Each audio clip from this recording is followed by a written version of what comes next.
En ce temps-là, Jésus ressuscité se manifesta aux 11 apôtres et leur dit : Allez dans le monde entier proclamer l'évangile à toute la création.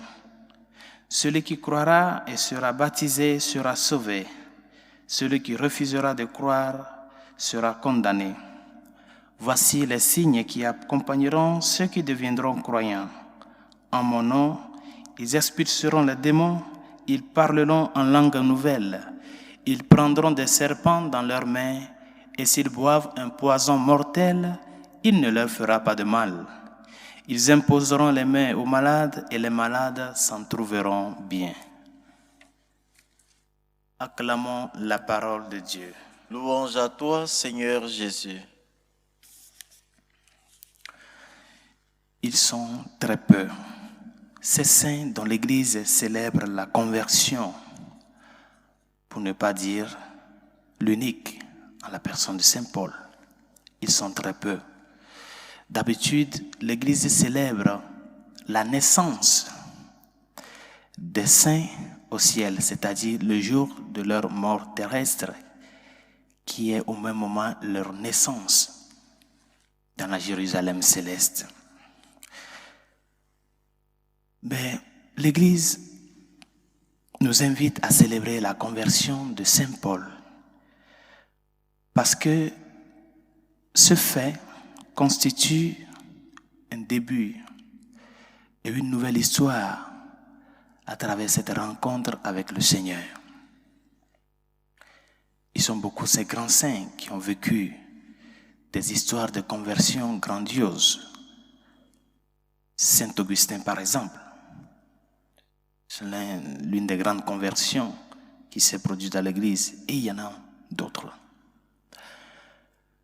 Mais la conversion de Saint Paul est un fait particulier. Particulier en ce sens que le Christ ressuscité, dont Paul a fait l'expérience sur le chemin de Damas, c'est le Dieu qui est capable de rendre l'impossible impossible. C'est ce Dieu qui a la capacité de faire produire une source d'eau dans le désert. Ce Dieu qui est capable de transformer en un torrent de grâce une réalité désappréciée par les hommes, ou même rejetée par les hommes de par la réalité que présente ce fait à son origine. Mais le Seigneur a son temps. Dieu a son temps. Et quand ce moment arrive, il accomplit ce dont il veut, selon le dessein de son amour, pour le bien de ces personnes-là et pour le bien de toute l'humanité. Paul, cette expérience qu'il a vécue a été décisive parce que s'il n'avait pas accepté, adhéré au plan et au projet d'amour du Dieu de l'histoire, il ne parviendrait pas à ce niveau. Il ne parviendrait pas à cette rencontre intime et personnelle avec le Seigneur. C'est cette adhésion pleine. Bien que tout au début, il peut y avoir des doutes, mais il y a déjà la disposition d'adhérer au plan de Dieu. Et cette adhésion commence déjà par la réponse qu'il donne. Cette réponse qui déjà va ouvrir une grande brèche d'accompagnement. Faire accompagner Paul jusqu'à une certaine maturité dans la vie spirituelle. Mes chers amis, deux choses que la fête de Saint Paul peut nous enseigner. Il y en a plein, mais deux choses importantes pour nous et qui a trait avec l'évangile d'une part et aussi la première lecture d'autre part. Premièrement, la foi précède les sacrements. S'il n'y a pas la foi, on ne peut pas entrer ou bien vivre pleinement la réalité sacramentelle. Ce n'est pas les sacrements qui viennent avant. C'est la foi qui précède les sacrements, c'est-à-dire cette réalité de ma foi, cette réalité de notre vie chrétienne, j'y adhère à cela.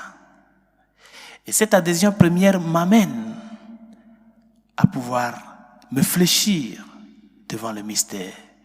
Me fléchir pour que le Seigneur, à travers le mystère ecclésial, puisse m'accompagner à travers le chemin des sacrements, la pratique des sacrements, m'accompagner sur le chemin de la sainteté. Ceux qui croiront et qui se feront baptiser seront sauvés. Le Seigneur n'a pas dit ceux qui seront baptisés et qui après croiront.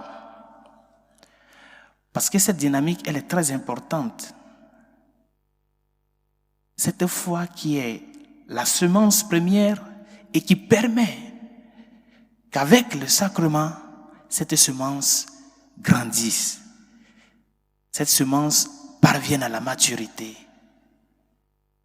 Mais nous ne pouvons pas parvenir à la maturité à travers notre propre force. Nous ne pouvons pas. C'est pour cela que le Seigneur le dit à Saint Paul, et c'est ce qui est la deuxième chose que nous devons apprendre de cette fête. Le Seigneur le dit dans la première lettre aux Corinthiens, Paul, ma grâce te suffit.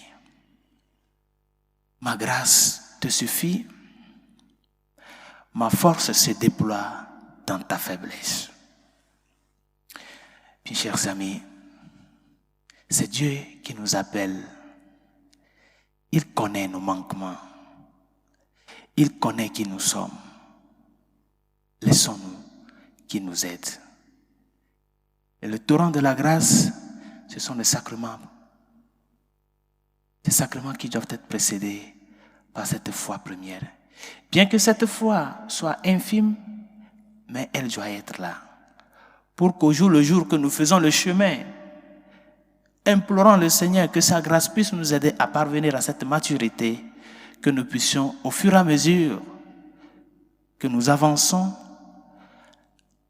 parvenir à cette sincérité et parvenir à cette fermeté et confirmation